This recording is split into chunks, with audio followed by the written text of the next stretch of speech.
Hello, আমি রাখি আর আমার নতুন ব্লগে তোমাদের অনেক ওয়েলকাম।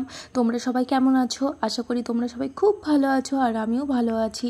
আর আজকে একটু রেডি হয়ে নিয়েছি কারণ আজকে বিকালে একটু ঘুরতে যাব, দূরে কোথাও না, বাড়ির আশেপাশেই যাব। সেই জন্য রেডি হয়েছিলাম আর গাড়িতে উঠে পড়েছি। কোথায় যাব কিন্তু এখনও আমরা ঠিক করিনি। যেতে যেতে ভাববো যে কোথায় যাব। রাস্তায় বসেই ঠিক করলাম যে চলো, বাড়ির কাছে মায়াপুর, তো মায়াপুরেই যাই। আর অন্য অন্য জায়গায় আজকে খুব ভিড় হবে কারণ ঈদের দিন ছিল, তো সেই জন্যে খুব রাস্তাঘাট ভিড়। এখানেই গেলাম।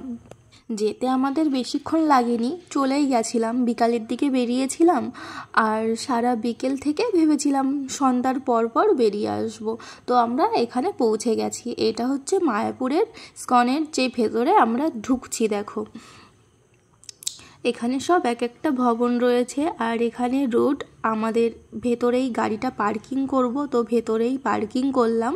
150 টাকা নিয়েছিল পার্কিংয়ে। আর তারপর আমরা নেমে গেলাম। নেমে দেখো ভেতরে এখন হাঁটছি, হেঁটে হেঁটে ঘুরবো, চারপাশটা দেখবো।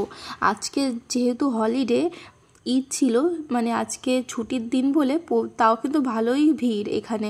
এত ভিড় থাকে না, আগেও তো এসছি, ফাঁকাই থাকে, কিন্তু আজকে হলিডের জন্য ভালোই ভিড় ছিল। আর এদিকে গাড়িতে একটু চড়লে পারাই আমার মেয়ে যায় ঘুমিয়ে।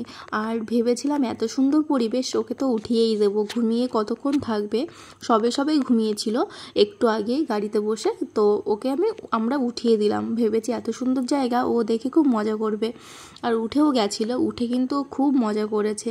খোলামেলা জায়গা তো, নিজে নিজে দৌড়েছে, হেঁটেছে।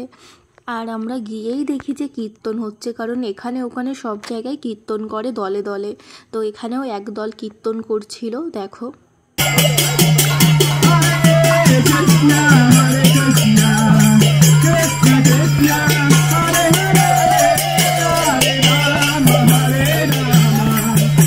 ওখানে কিছুক্ষণ আমরা বসলাম, কীর্তন দেখলাম, তারপর আমরা এইদিকে একটু চলে এলাম। আর এইদিকে এসে দেখি সব খিচুড়ি দিচ্ছে, লাইন, এত লাইন যে দাঁড়িয়ে খাওয়া যাবে না।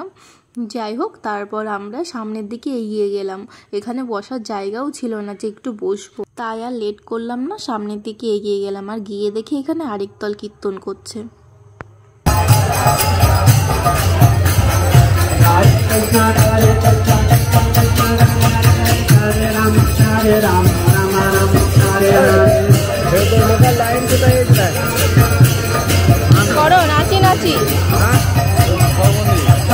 আমরা তো অনেকক্ষণ ঘুরলাম, হাঁটলাম, বসলাম, এইবার আমাদের খিদে পেয়ে গেছে। আর সেজন্য আমরা এর ভিতরে একটা রেস্টুরেন্ট আছে, সেইটাই খুঁজছি। এবার ওটা কোথায় আছে, আমরা উল্টো দিকে চলে এসেছিলাম বলে আর ওটা খুঁজে পাচ্ছিলাম না। তারপর খুঁজতে খুঁজতে বুঝতে পারলাম যে এর সামনেই, মানে এইদিকে একটা বাঁদিকে গলি চলে গেছে, ওই সামনেই রেস্টুরেন্ট। এই দেখো চলে এসেছি। আর এর ভেতরে গিয়ে দেখছিলাম যে কি খাবার দাবার আছে। এটা হচ্ছে গোবিন্দা এই রেস্টুরেন্টের নাম। এখানে বাইরে তো অনেক খাবার ছিল, ভেতরেই গেছিলাম আমরা কারণ আমাদের একটু খিদে পেয়ে গেছিলো ভারী খাবার খাওয়ার জন্যেই। তারপর আমরা খাবারগুলো দেখলাম আর তারপর আমরা অর্ডার করে দিলাম। আর এর ভেতরে আমাদের জানো তো একটা ভুল হয়ে গেছে। কি ভুল বলো তো? এখানে লেখা আছে যে বাসন্তী রাইস, আর আমরা ভেবেছি বাসন্তী পোলাও যেটা হয় ওটা।